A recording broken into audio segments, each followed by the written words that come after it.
Hi everyone, good morning. Welcome to Hwdaosha vlog. Diनै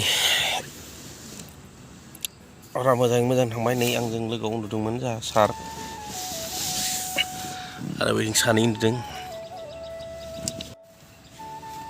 नै बिथिं सानै उन्दुदों दायो सार सासे उन्दुदों बेनोमोन देना जों थानाया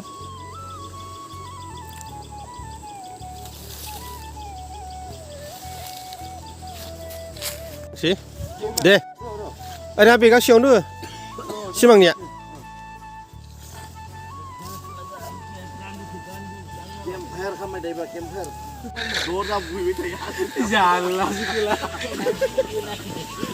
Aku sampai karena dora bui itu dop. Ini जोङो दहायनि केम्पनिफ्राय जोङो टेन्टखौ बोखांबाय दायो जोङो सिर्क वाटारफल फारसे ओंखारलांनोसै जाबायानो रेडि जाय नुदोंना ये सुइमिं पुल गथ'फोरनि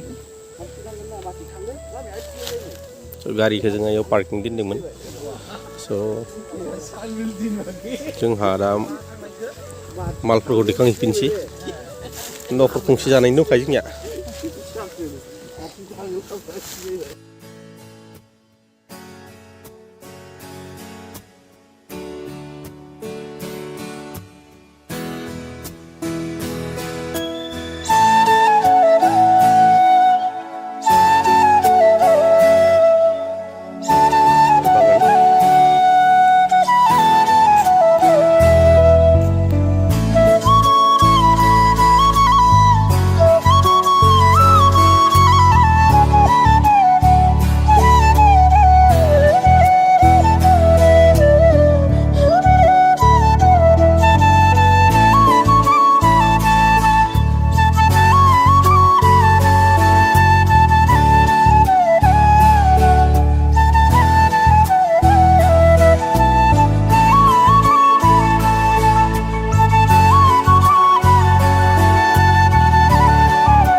So finally जों सिरकि वाटारफलाव मोनफैबाय नै दा इदिनो सिरकि वाटारफलाव थांगासिनो जों दुगैनो नै बिथिंनिफ्राय जों फैदोंमोन आरो बिथिं एलआव थाङो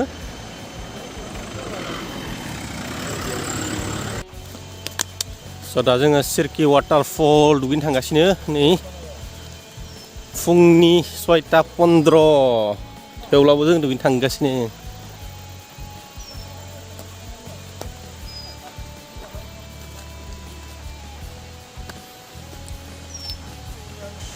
नै बिदि सिरकि वाटारफलनि लामाया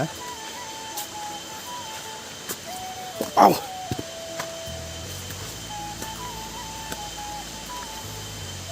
स' लोगोफ्रा मोनहैबायानो आंसो एसे लेट जाबाय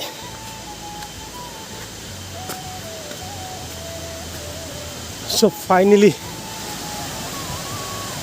मोनफैबाय नै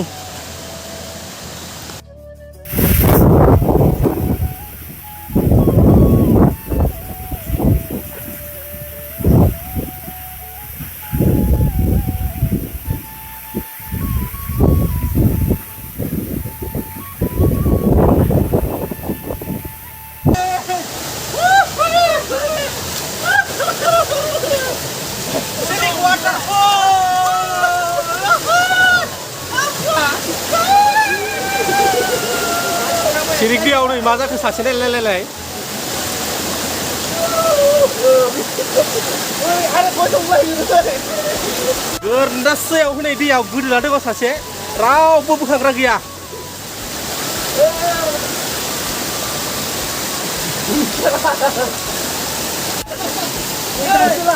Misalnya le, ayo juga lagi.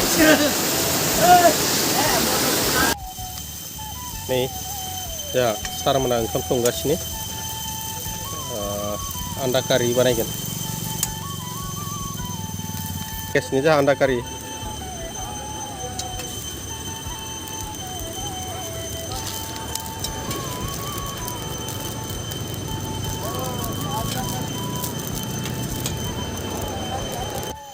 नै सिरकि वाटारफल खाथियाव जोङो मर्निं ब्रेकफास्ट जोङो जानो आखायाव लाबाय जायासैदां मानसियानो जाबाय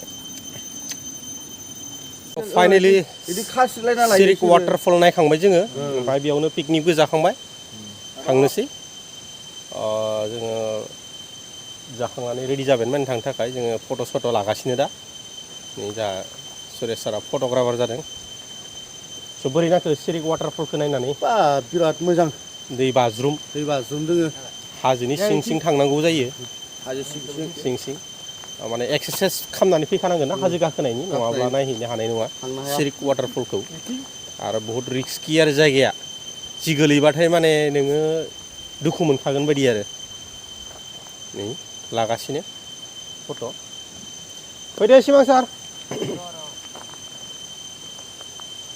फट' लानोसै एसे सेल्फि लानोसै जहै फैनायनि मुङाव सिरकि वाटारफल बे पासिघाटनिफ्राय रयिं आरो आल' नै जों दा आल' र'डआव दङ आरो आल'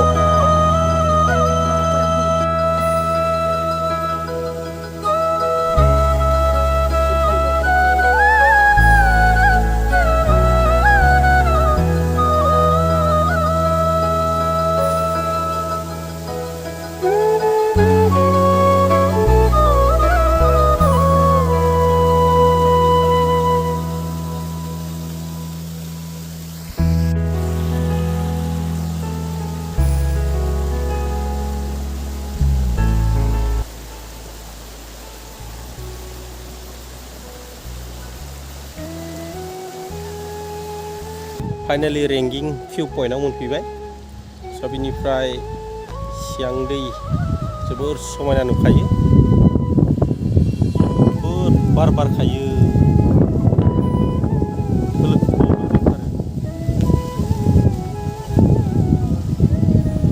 ब्र' बे रेंगिंआव नै बिदि दखान फिसा दङ बे माबा जानांगौलै मौसुमि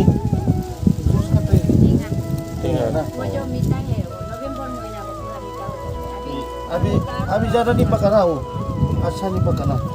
Mungkin mau जाए ऐसे ज़्यादा tinggal नहीं ये क्या है जंगल का सब्जी जंगल का सब्जी है मीट के साथ बेदर गोरानजों सुखा मीट उसे कच्चा भी खाते बेदर गोरानजों जायोनो दा फाथै हाग्रानि फाथै बायदिसो नुलाय लांबाय आं ना फाथै और कितना जैसा होगा वो बुस्ती में गाँव तो दिन हाउस में जो मैक्सिमम पासीघाट में पासीघाट में ना ये सब कंपनी वाला पुराना माटी वो जो पाम है इधर पाम खेत करता है तो फिर